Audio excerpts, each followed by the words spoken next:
coming through now is Danielle Campo from Canada. Rocanova's still up there. Campo's gone to the lead. Amanda Fraser round about second at the moment. Campo looks like she's going to win the gold for Canada. And Danielle Campo, the world record holder, goes in and wins the gold. A new Paralympic record, 34.98.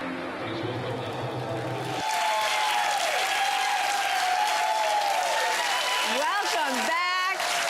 All right. Well, that was footage of our next guest winning gold at the 2000 Paralympic Games. Now, for 35 years, Danielle Campo lived her life with what was believed to be muscular dystrophy. Now, through her pain, she went on to win multiple Paralympic gold medals and set 8 world records. Until 3 years ago that a medical breakthrough revealed her misdiagnosis, and gave her a completely new lease on life. Here to share her story is former Paralympian and motivational speaker Danielle Campo. Welcome to the Thank you so much.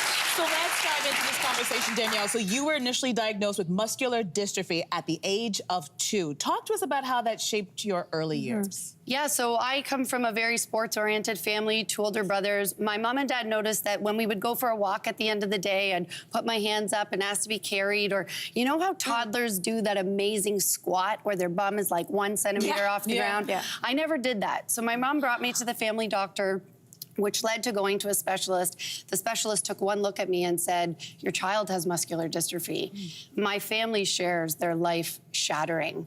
And it was at that moment that we now had to navigate living with a disability. Right.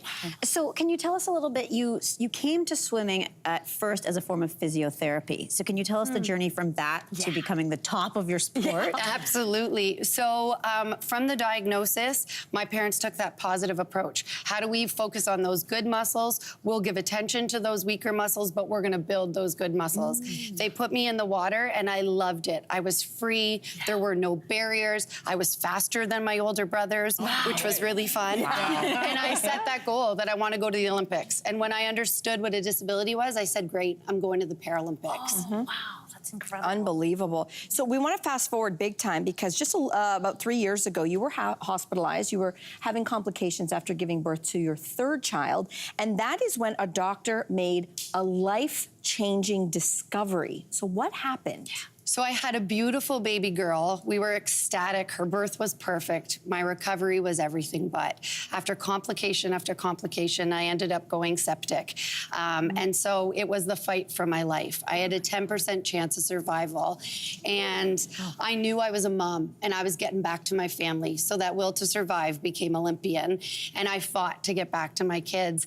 And throughout my coma, I was in a coma, and doctors were doing medical tests, and my specialist in Ottawa was watching all of these medical tests and seeing the new tests and the information. She was able to compare what we had from the past and able to make this final diagnosis of spinal muscular atrophy. Wow. Whoa. Okay. Whoa, so can you explain some of the similarities and differences between muscular dystrophy and spinal muscular atrophy? Yeah, so neuromuscular disorders, which muscular dystrophy and spinal muscular atrophy are, there's over 160 different types. Okay. So every day there's new genetic testing coming out to give you that really important title of exactly what puzzle piece do you have and what does that mean? So muscle weakness is often seen, but it isn't until you get into those more deeper tests that you can know what exactly does this mean. Right.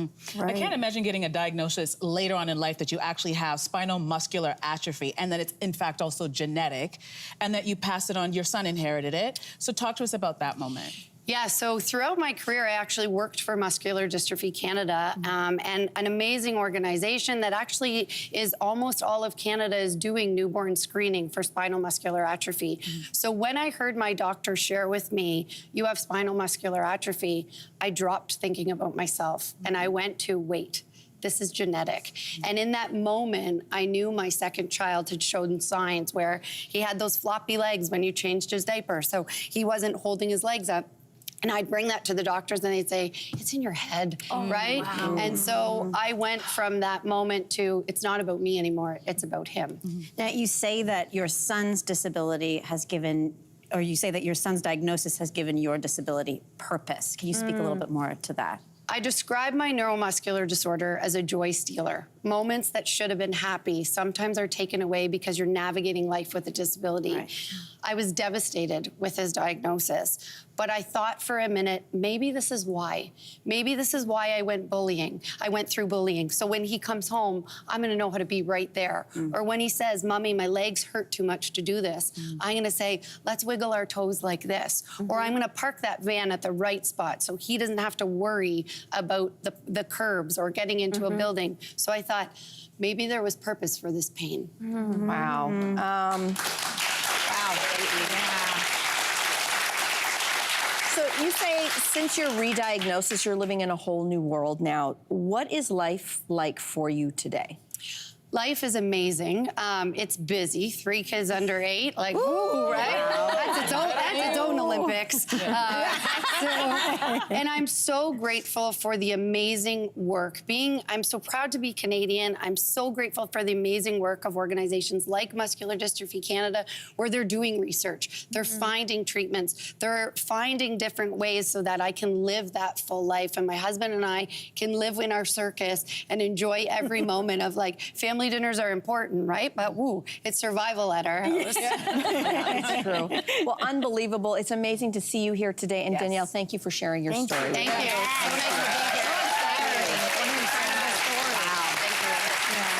All right, we're going to take a quick break, and we'll be back right after this. Hey there, what did you think? Drop your comments below and join the conversation. And don't forget to like and subscribe so you can find more on everything from food and fashion to pop culture and current events. See you soon.